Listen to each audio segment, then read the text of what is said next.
Back in the day, before streaming, before CDs, we listened to music on albums.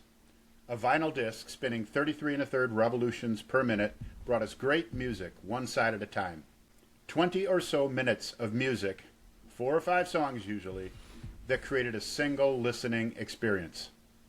This format exposed us to other songs of the artist, not just the hits, and often flowed in an order that was created to build and maintain or mold a musical experience for the listener.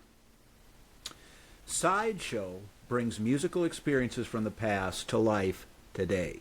Here, we discuss and review individual sides of record albums we have grown to appreciate and hope you will too. Welcome to The Sideshow.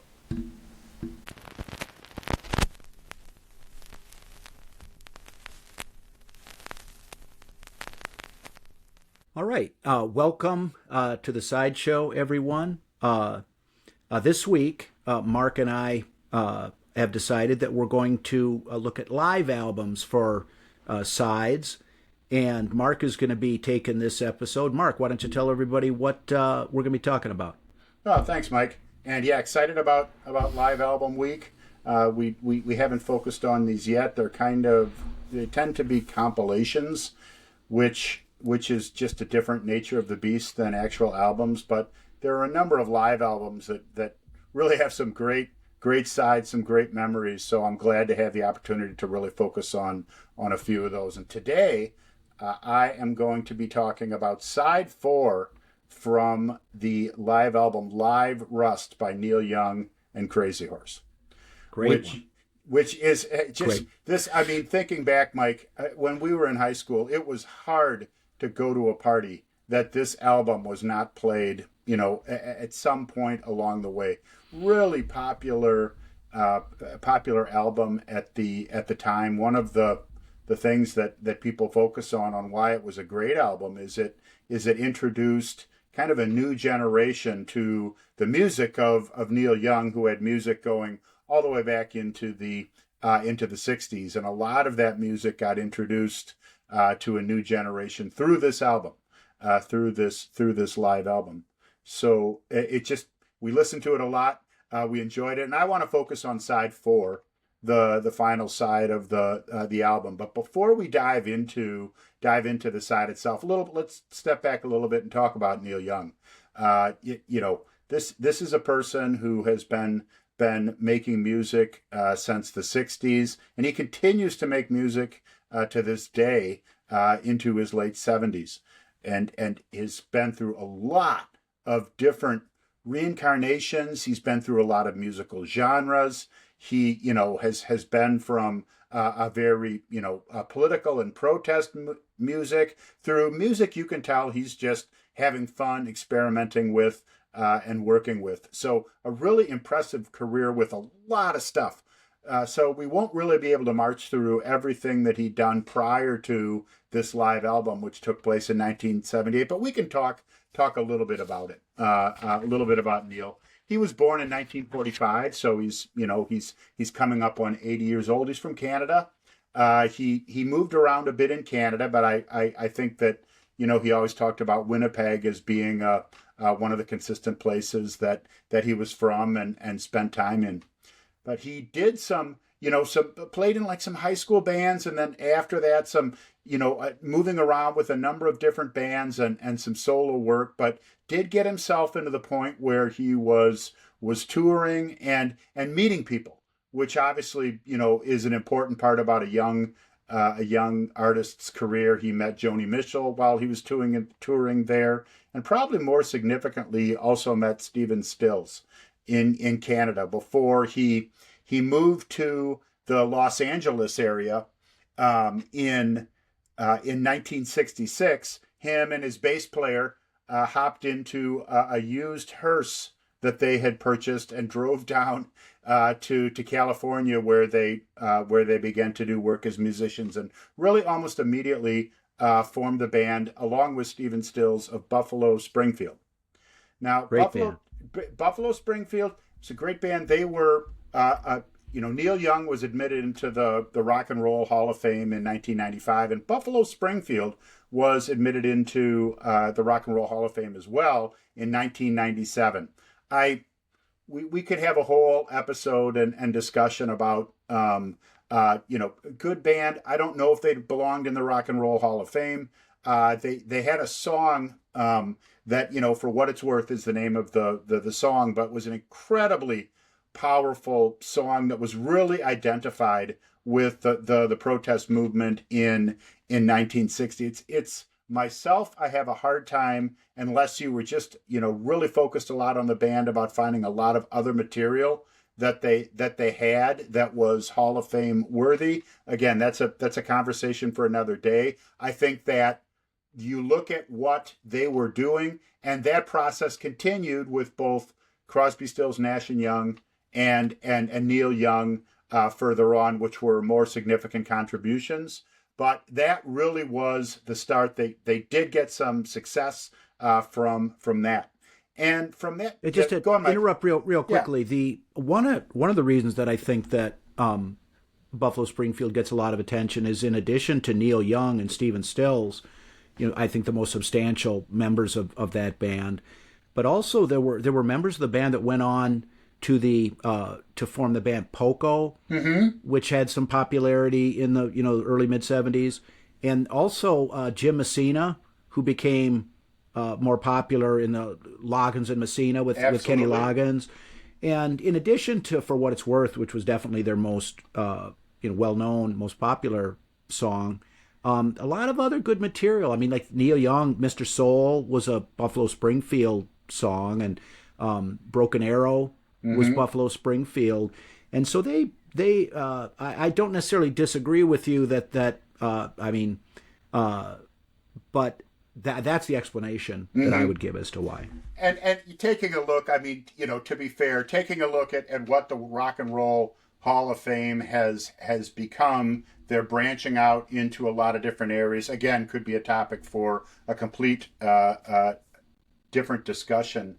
They're clearly branching out into a lot of different areas. So, when Cat Stevens was inducted into the Rock and Roll Hall of Fame, and when he spoke, he said he didn't necessarily understand why, because he doesn't play rock and roll. Exactly. Well, more recently with Dolly Parton not wanting even to accept her nomination into there for that exact same reason. Yeah. Clearly, there's things, and Neil Young actually refused to attend the induction ceremony for Buffalo Springfield. It was hosted on VH1, and he felt the whole thing was becoming more about trying to make commercial dollars than to actually recognize rock and rollers. Yeah. That wasn't so much about who they were inducting, but the whole process and the monetization of the induction and that type of thing. But Neil was never one to be worried about pissing people off.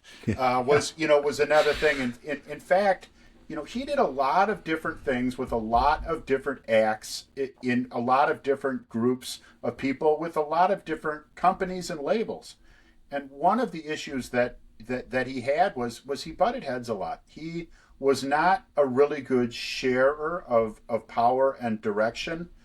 He wasn't a good co-pilot. He had visions. Clearly those visions were very powerful and very popular, just looking at his music, but he butted heads a lot. He butted heads with Stephen Stills a lot in Crosby, Stills, Nash and Young, and there's stories about their performance at Woodstock, about his refusal to be photographed or filmed during some of these times, and just kind of a difficult to get along with situation. There was several recording sessions and tours that he dropped out of in the middle because of or just deciding he didn't want to do it anymore. He clearly had a vision for what he wanted to do, or the statements that he wanted to make, whether they be political or in music, artistic, that he felt he needed to stay true to.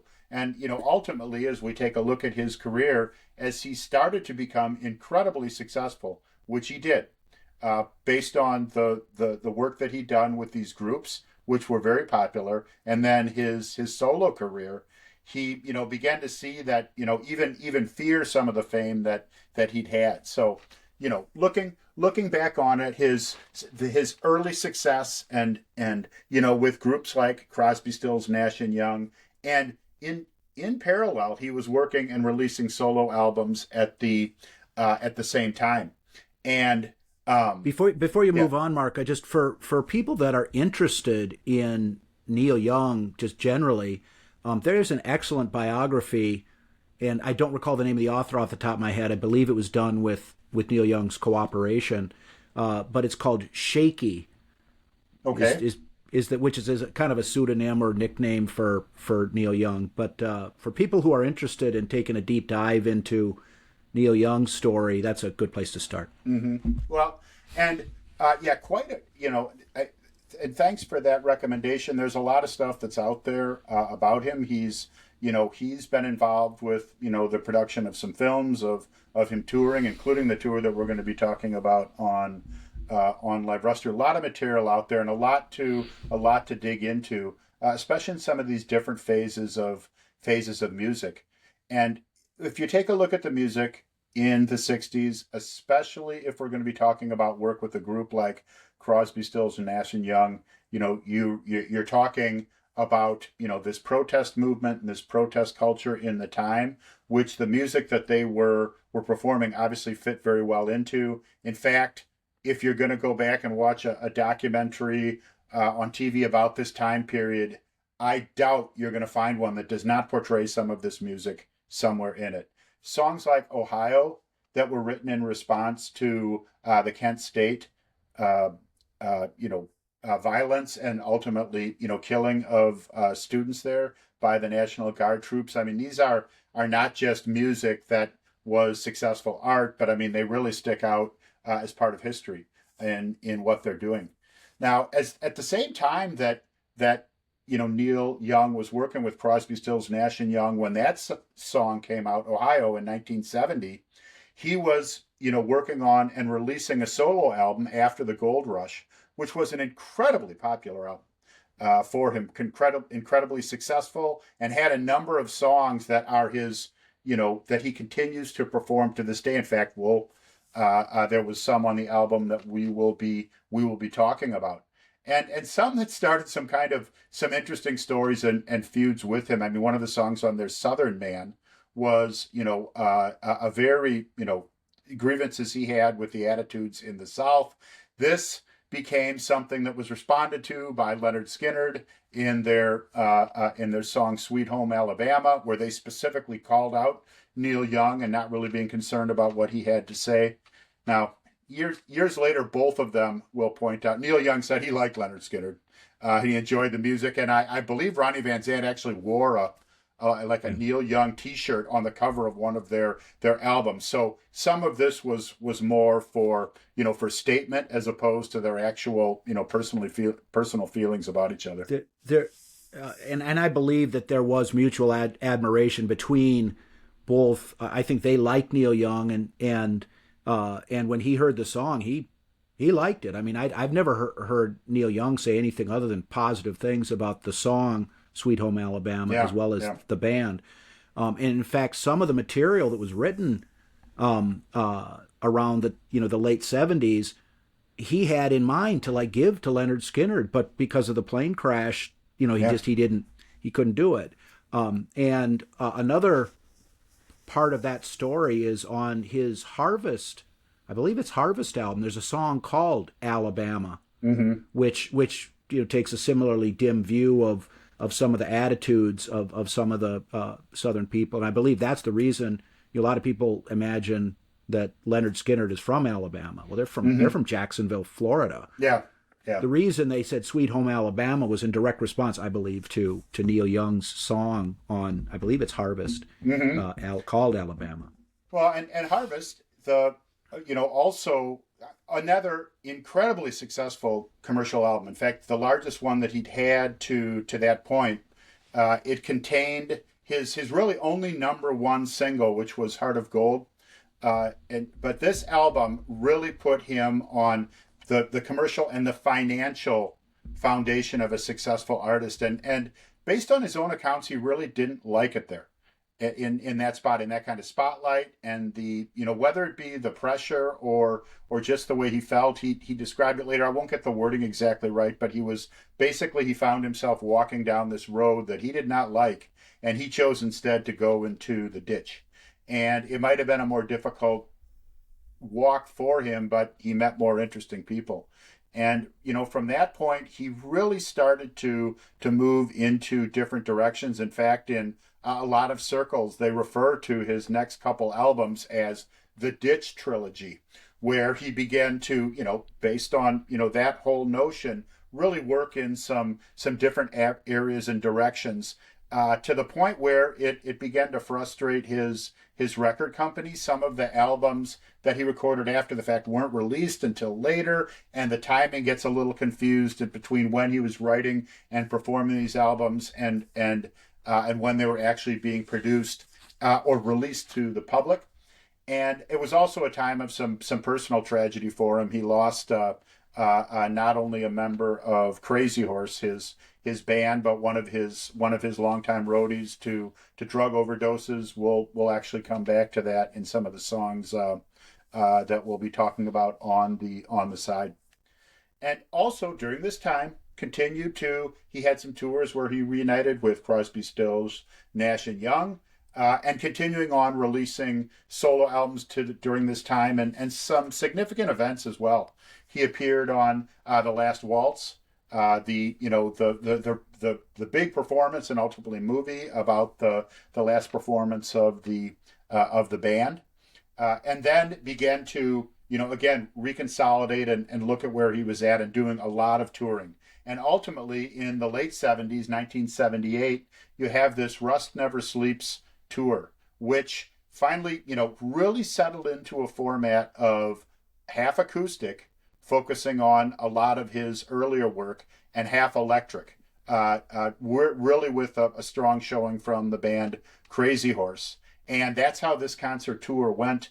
And it was, again, his full catalog of music between these two formats. And that's ultimately what came out into the album Live Rust that we're going to be talking about. Now, it wasn't the only product of this tour. There was a movie, Rust Never Sleeps, that came from this tour that had a lot of video, mainly from his performances at the Cow Palace in San Francisco, and another album that was called Rust Never Sleeps. That was a lot of music that was brought from this tour, but it was taken into the studio, and there was a lot of work and overdubbing and that type of thing that was done. So a few of the songs from the tour were previewed there, but the album Live Rust was actually more of what you would have seen in the concerts itself. Recorded live concert work, 4 sides. It was a double album, and today we're going to be focusing on side 4. Well, and the comment you made earlier about its sort of ubiquitousness at a certain point when we were in high school. The first Neil Young record I ever purchased and owned was Live Rust, and it has a certain greatest hits kind of quality at some points, but some newer material as well. So I will always have incredibly fond memories of the whole album. Exactly. Well, let's take a look at the album real quickly here. Again, it's a double album. This is the cover, and this is, I was talking about, we're in high school, we get this album, you look at a picture like this of Neil Young performing in front of this crowd, and it really gave you a feel of rock star in looking at this and in listening to the album. The back side of the album, which has a track listing, but also again this close up of Neil with his guitar, and the picture of Jimi Hendrix there. Gatefold double album. Again, very cool kind of picture on the inside. Just really screamed rock star. Rock and roll band. And the girl that's on the guy's shoulders. Yes. Yes. Girls used to wear those when we were in high school. Mm-hmm. Yeah, and that feeling at a concert again. You got some girls on the shoulders. Everybody's hands up. Just this album. Looking at it and staring at it was like just this is a rock concert here. Some very good also on the sleeves inside. Some very good pictures of the concert himself here. With Neil did a lot of harmonica work, and you can see him here with the harmonica around his neck, and this was clearly from the acoustic set. You know, from the band Crazy Horse with their Star Wars Jedi outfits that they wore here. Neil liked Star Wars. In fact, there's a couple other pieces of work that he's done, whether they be in music or film, that really reference that. And then some more artwork on the sleeves. Again, a double album of Neil and them performing. So really, a lot of art. One of the great things about albums is your ability to kind of open them up and look at them and absorb, the photography and other things that they were saying while you're listening to the music. And this was certainly one of them. So we're going to be focusing on side 4. Okay, so the sides 1, 2, 3, 4 went in order with the typical performance or set list that they had. There were some songs that did not, in their their concert touring, that did not make this album, and you can hear those on that other album that I had said. We'll focus on side 4, but I do want to talk a little bit about the opening on the acoustic side, because there is a song that is really just a live performance song for Neil. And it starts out on the acoustic side. Side 1 ends with a song called My, My, Hey, Hey, which is called Out of the Blue.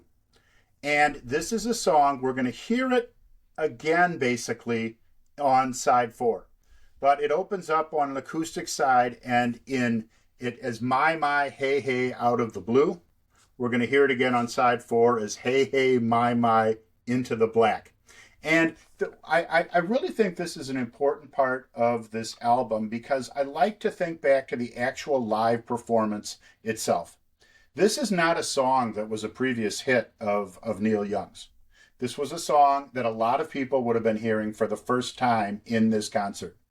And it's got a lot to do with the way that it's put together. Even though you would hear it for the first time, the way that it's performed is you can be singing along to it at the end, because it's a very straightforward and simple set of lyrics. So you hear it once early in the concert, and then we're going to go back and hear it again on side 4, and we'll talk about that when it comes up. But I do want to bring in that there is this bookend nature of My, My, Hey, Hey, and Hey, Hey, My.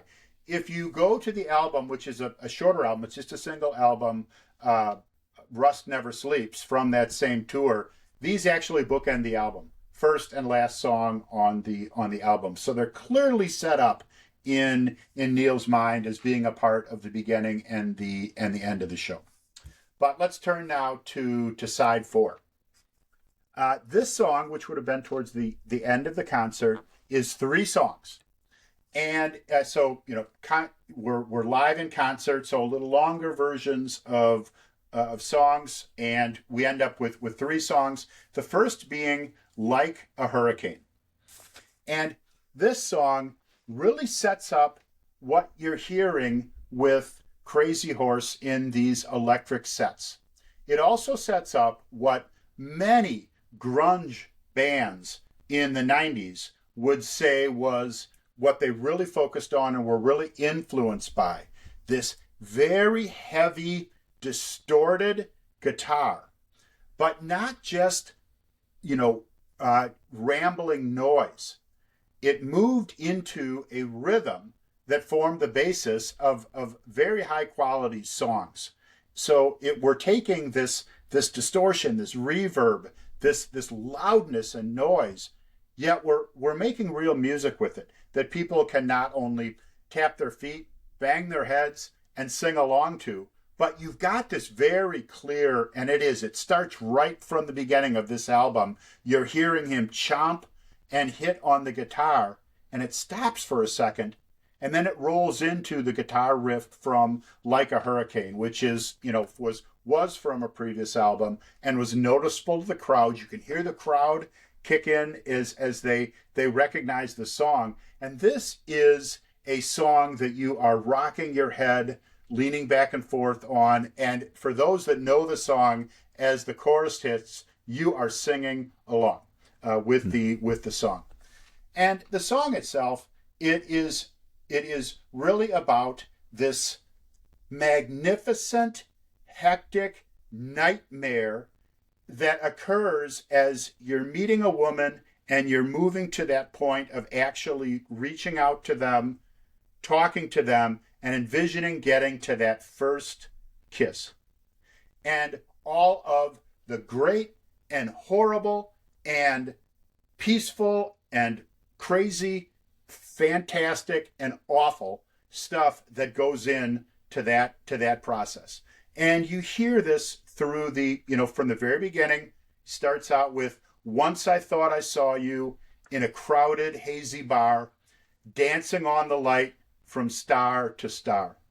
Kind of a dreamy, kind of, nighttime situation, but here's this girl on the other side of the bar. Obviously, it strikes as beautiful, an angel dancing through the stars, and then there's kind of what I'm going to speak for men. I'm not going to speak for women. This whole notion of the process of getting up to go over and talk to them. You're dreaming of things. You're dreading things. This whole process, and as Neil has said, that the process is much like a hurricane, and describes this woman in the chorus as, you are like a hurricane, there's calm in your eye, and I'm getting blown away.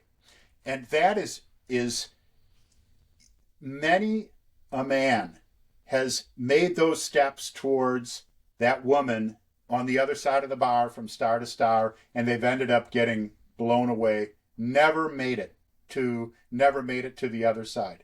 But they do want to reach that calm within the storm. Well, and it's sort of like Neil saying, like, oh yeah, well, when your dad tells you as you go off to the dance, don't worry, the worst thing they can do is say no. Yeah, it's like, that's bullshit. Yeah. It's not quite that simple. Exactly. Not quite that simple. And yeah, maybe they do just say no, but it is this devastating just that occurs, and the fear of that drives, I don't know, 85-90% of the daily behavior of every teenage boy that is out there, and young man that's moving through these crowded, hazy bars that Neil is talking about.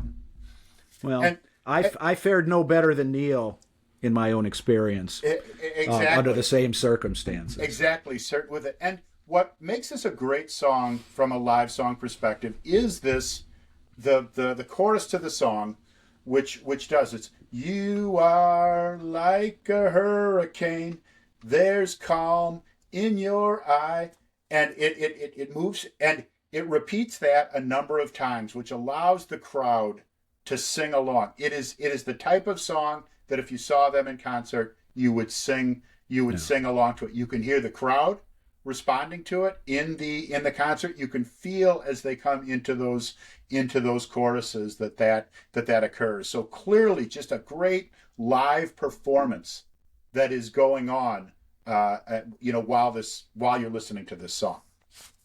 And that that's a good way of describing Like a Hurricane, I mean, as a song, mm-hmm. and as a sing-along type song. And Crazy Horse was a great band for Neil Young. And they weren't Yes or mm-hmm. Rush. They were they just played very straightforward, not to say simple, but just very straightforward rock and roll. And because of the way they played off each other and Neil Young played off of them, as simple, relatively simple as it was, it had that quality that made you tap your foot and mm-hmm. think about it and start singing along. Mm-hmm. I mean, I can without going into unnecessary detail, I can remember a beer party that you and I were at where a number of the attendees started singing along with Like a Hurricane and chose to improvise some of the words, which I shan't bore the audience with, but I will never forget that as long as I live. Well, and it was a song that you wanted to sing along with, regardless of what words you used to replace.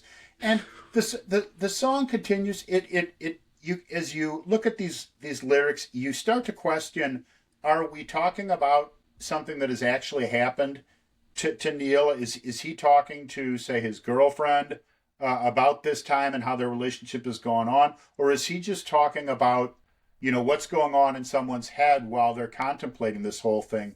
There are words in one of the verses: "I am just a dreamer and you are just a dream." So this could all be just going on inside of his head. You could have been anyone to me. So this kind of, it really implies it's not someone that he's looking back at. This is like while he's either in the bar or even thinking about it, maybe the next day. And he also talks about, before that moment you touched my lips, that perfect feeling when time just slips away. And really almost saying, boy, once you finally get to that first kiss, it's over. After that, we're just going through the highs and lows of a relationship, if we're lucky enough to, our foggy trip. Our foggy trip. So, it really, the bulk of this really just focuses on that hurricane that is going on from the time you first see someone until you're actually able to make a connection. And, the journey that's, specifically men have gone on trying to make that first kiss happen. And just done in a fun and loud way. And the sort of the loud, screechy Neil Young guitar that accompanies this is perfect to kind of sum up that sort of raucous, there's the wind is blowing and there's shit flying around, and I'm trying to keep my feet flat on the ground as I navigate my way through this scenario. And it's got great lead guitar. In the instrumental breaks in this song. And it's just, it's one of the quintessential Neil Young songs, because he recorded with Crazy Horse, periodically over the course of his career, and he always managed to come up with good stuff when he was playing with Crazy Horse, in my opinion. Yeah, really good guitar. And there's Neil has good vocals. He's a good songwriter. The words are good, and he's got good vocals, but he's got a way of singing that makes people think that they can sing too. If you listen to his music, especially on the live album, it sounds like, God, did he just miss that note? He sounds like he's more someone having fun singing than some type of professional trained singer. He's just out there like, it doesn't really matter if you can sing good. If it's inside you, sing. And he just has a way of performing. And I don't mean that to say he can't sing, because he can. And he's got a voice that works well in very soft acoustic songs and in songs like this as well. Well, some very influential rock musicians have not been good singers, and in a similar way that you're describing Neil Young to be like. Bob Dylan, Jimi Hendrix, Lou Reed. Those guys can't sing in the conventional sense, but as far as playing rock songs, rock and roll songs, they manage to convey something that is unique. And certainly Neil does. Exactly. Neil does. I would agree. Well, we move from Like a Hurricane, and the next song is Hey Hey My My, Into the Black. Now, as I talked before, this was actually previewed. Basically the same song. We'd call it an unplugged version, but it's an acoustic set of this. The title, instead of Hey Hey My My, is My Hey Hey, and it's subtitled Out of the Blue on the acoustic portion at the beginning of the album. And now its title is Hey Hey My, and it's Into the Black. And this song is not acoustic. From from what was already a heavy distortion laden track on Like a Hurricane, that goes even deeper as we get into Hey Hey My, and again it's this doom doom doom doom doom, very low, deep, and even then it comes back with this bwomp bwomp bwomp that makes you feel like your speakers are damaged. It's what you hear in like an old car whose speakers have been played way too loud, way too often, and the actual cone paper is starting to rip. That you get that sense, am I damaging my speakers with the way this comes out? You can just picture that the people in the front were literally feeling it on their face from the stacks of Marshall amps coming at them while they were playing. I mean, very just deep, distorted, and it moves into this again very heavy sounding riff, but we move into these words, hey hey my, rock and roll can never die. Very, you hear those words, you get it. Those are easy words to hear and understand, and he's going to be saying them a number of times, which makes it easy for the crowd to join in and sing along. And along with being previewed this song earlier in the concert, and now hearing it, especially with the amped up sound that's going on, it is a great performance. And I can imagine, I never saw this live during this tour. I would have loved to, because I would bet you that everybody that was packed into the Cow Palace while this was playing was enjoying themselves listening to this song. I only saw Neil Young perform once during the time that I was going out to see live concerts on a fairly regular basis. It was around, I believe it was 1986, and or that neck of the woods. He toured with Crazy Horse, and the album that was current was, I think, Landing on Water, which I never acquired. But he played a lot of the stuff that was the electric stuff on Live Russ. I don't recall whether he played Hey Hey My or not, but he definitely played that Crazy Horse loud distorted electric guitar material, and it's great. It's I mean it was a fantastic concert. Fantastic. So I mean so I've seen him and Crazy Horse perform live, and I believe it was all the original members of Crazy Horse, or for the same members that were on the Rust Never Sleeps tour. So if that's any indication, and I imagine it was only better, 7 or 8 years earlier for this tour. Awfully good. Awfully good. The song itself, although the lyrics are pretty simple, the song was written really derived out of a time when he was working on kind of in a punk phase. He was actually working with the members of the band Devo, specifically Mark Mothersbaugh from that band. So people don't normally think of the song, Whip It, when they're thinking of Neil Young. But again, he worked with a lot of different people. He had, he went off into rockabilly. He went off into punk. He's done obviously very hard rock and grunge. He's done folk and protest. I mean, there is not a lot of anything in the orbit of rock that he hasn't spent a little bit of time in during his career. But this let's call it this punk rock interest that he had, he had some focus on punk bands and punk music, and he actually specifically mentions Johnny Rotten in this song. He says the king is gone, but he's not forgotten. This is the story of Johnny Rotten. So kind of telling you what the song is about fairly clearly right there. Well, and a word that's been used to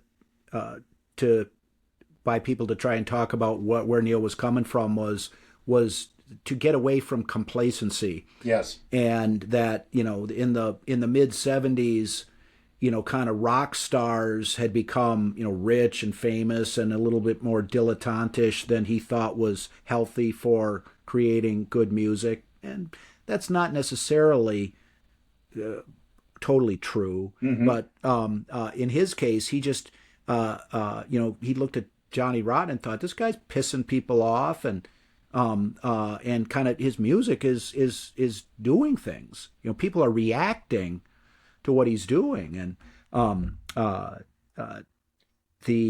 you mentioned grunge at one point. I mean, I think that many people regard the sound of the electric material from this tour and these albums that we're talking about, or this album, as being kind of a prototype for what became grunge. Stuff, Pearl Jam, Nirvana, and stuff like that. Yeah, oh, absolutely. They took their cues from this stuff. Well, and I mean, you could just listen to them. I mean, they in their words, they point back to this as really significant influence on the music they like and wanted to play. Kurt Cobain's Suicide Note had lyrics from this song. Yes. On it. Yep. So Neil made an impression. And the words that they're talking to, and again, there's two parts to this song, the acoustic set, and it's better to burn out than to fade away, which was on the acoustic set. The part of it on this particular song, it's better to burn out because rust never sleeps, is what they said. Either way, you're talking about a notion which, first of all, was a very powerful, anthem / slogan of the punk movement. It's like, look, we're going to burn out now while we can enjoy ourselves, as opposed to play the long game, which, it just, a lot of people in their 20s, I think they made it more of an anthem of the punk rock era. But I mean, that's been kind of rock and roll from the beginning. And, one of the things that Neil talked about when you talk about Johnny Rotten and people saying, this is a bad guy, he's causing trouble, this is a bad influence, Neil Young kind of pointed out that that's what they've been saying all the way back to Elvis. Yeah. Elvis, the Beatles, all these people were troublemakers that, were gonna cause us more harm than good. And I think that he saw a lot of the same thing in bands like the Sex Pistols and Johnny Rotten. And so, pointing that out, a little bit about them. And there's another, this whole notion of out of the blue into the black is clearly part of this.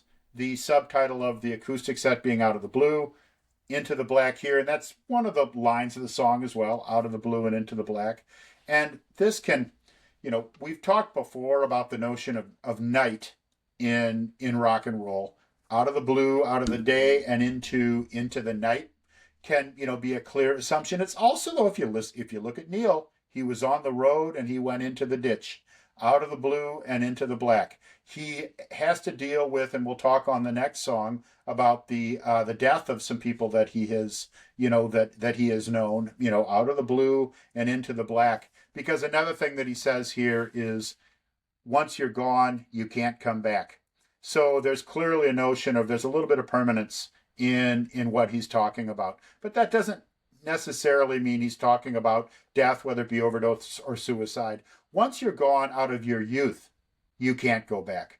So, there's a lot of different ways to look at it. And quite frankly, Neil hasn't been very helpful in his current or later writings explaining exactly what he was talking about, because there's been a little bit of conflict in what he said. And actually, in the end, when you listen to him, there was a number of people that he was working with, who had different cool lines or lines that seemed to fit. So he plucked those and put them together in a song, quite frankly, that I think he wanted the crowd to be able to sing along to as he was performing.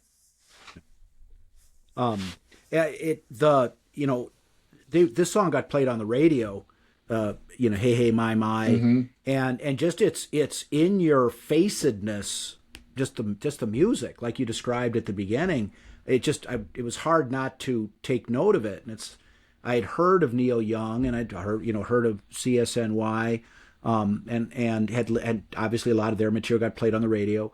But on WAPL in Appleton, I can recall before getting Live Rust, hearing the song, and it made an impression, and enough for me to I believe motivate me to go get the album and start to check out this guy Neil Young. Mm-hmm. And from this song, which is a very just clapping your hands, stomping your feet, singing along type song, we transition then into the final song of the side, the final song of the album, which is Tonight's the Night. And although it continues to have this deep, distorted kind of feel as it started, you can tell it's slowing down a little bit. It's lowering just the whole mood a little bit from the previous song. And it moves into it's Tonight's the Night is the lyric. And it repeats that a number of times. Again, more lyrical than guitar that we're hearing now. And it has a feeling of slowing things down. And this song itself, the lyrics talk about one person. They talk about Bruce Berry. So Bruce Berry was a working man. He used to load the Econoline van. And a sparkle was in his eyes, but his life was in his hands. Now, Bruce Berry was a roadie for that Neil Young had worked with, and some of these other bands that were, associated, because he had a lot of different associations. A lot of people knew Bruce Berry. His brother was Jan Berry of the group Jan and Dean. So he was a part of the music industry. He was known and for the scene, part of the scene, and he was liked. And he was, someone that a lot of these bands, when you're talking about the roadies and that are working with them, that they really depend on to be able to go from night to night. So he was known and liked, and Bruce Berry ended up overdosing, and he talks about how this guy, when people were gone, he'd pick up his guitar, he'd sing a song in a shaky voice that was as real as the day was long. And tonight's the night. What he means by tonight's the night is tonight's the night that Bruce Berry is going to die. And this is something that he was heading towards. He was addicted to heroin. His life was in his hands. Life was in his hands. His life was in the needle that he was holding. The notion of people suffering from addiction and dying from addiction, was a big impact on Neil. There's another song on this album from the acoustic set, which is "The Needle and the Damage Done," is the name of the song. And that was actually written about the struggles of one of the members of Crazy Horse, Danny Whitten. Interestingly enough, it was Danny Whitten that originally introduced Bruce Berry to heroin, and both of them ended up dying of overdoses. Bruce Berry won in 1973. Danny Whitten had died a year earlier in 1972. Neil Young had actually brought Danny in to help with preparing for a tour, and it was very clear that Danny just wasn't going to be able to cut it. He was too deep into to his own demons, and Neil cut him loose. He gave him a plane ticket and some money to head back to L.A., and Danny never made it to the flight. He OD'd that night. Neil carried that with him for a long time until he came with to the grips that these things were in. This was in Danny's hands, not his, and the fate of Bruce Berry, which was coming, was in his hands as well. As it turned out, tonight was the night, and after a long struggle, he finally succumbed to the disease and he overdosed. The song itself talks a little bit about the kind of day that he would have. They'd work late, they'd party late, they'd get up late in the day, they'd move on to the next town. He used to sleep until the afternoon. If you ever heard him sing, I guess you won't too soon. It just a song about this guy and how he died, and although that Neil hadn't really addressed directly by name in a song anybody that had this, he finally decided he was going to hear and specifically brought this guy up, and goes back towards the end of the song to where he started, that Bruce Berry was a working man, and that tonight is the night. Yes, it is. Tonight's the night, and just rolls that out.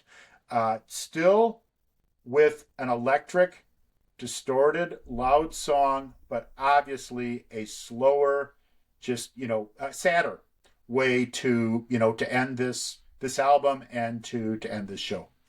Well, and Danny Whitten was with Crazy Horse, earlier in Neil Young's career. The album Everybody Knows This Is Nowhere, which has a bunch of good songs. I mean, that has Cinnamon Girl, Cowgirl in the Sand, Down by the River. And so, I mean, Danny Whitten was a kind of an important part of Neil's musical evolution. And I believe there's a lot of mutual respect and affection between the two of them. And, when he died, it was very impactful on Neil Young. And the Needle and the Damage Done, I believe, originally appeared on the Harvest album. Neil was on his at his peak, and then when Bruce Berry, the roadie, this happened again.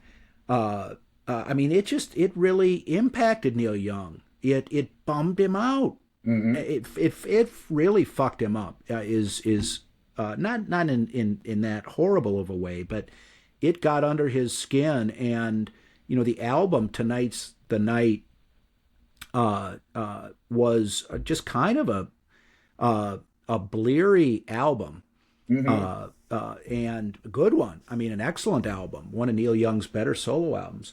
But the relationship with Bruce Berry, I mean, you're absolutely right. It certainly talks about that in this biography I mentioned of Neil Young, and Neil was aware that Bruce Berry was using heroin, and kind of based on what experience he'd already had with Danny Whitten, was deathly aware of where it was potentially going to go.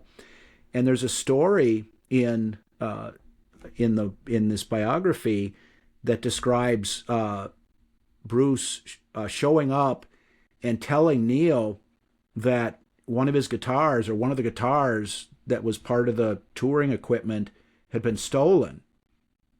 And Neil is just like, he's shaking his head, and he knows that that's bullshit. And he either says to Bruce Berry, or he thinks it. It's like, Bruce, you put that guitar in your arm. And after the album Tonight's the Night had been recorded, and they went out on tour, and people that wanted to hear Harvest type material were here. I mean, and the live versions of Tonight's the Night that were played at that time were even stranger and starker than some of the parts of the version on Live Rust, which has got a lot more teeth and just a lot starker, scarier song than the other two. And Neil would say things like, "You put the guitar in your arm." He'd sing that during the performances. I mean, it was almost like it was a way of Neil trying to exorcise the demons that had arisen in him as a result of these experiences of two people that he was relatively close to dying as a result of drug use. Very, very raw stuff. Yeah, exactly. And it reflected a part of a very long career that involved a lot of different bands and groups of people and producers and people that he played with, involved in a lot of people in an industry that quite frankly has a lot of these types of problems. it would be unlikely that someone who spent so much time with so many different people in this industry wouldn't have had these types of experiences. In this particular case, they just hit him fairly hard, fairly close together during this time period.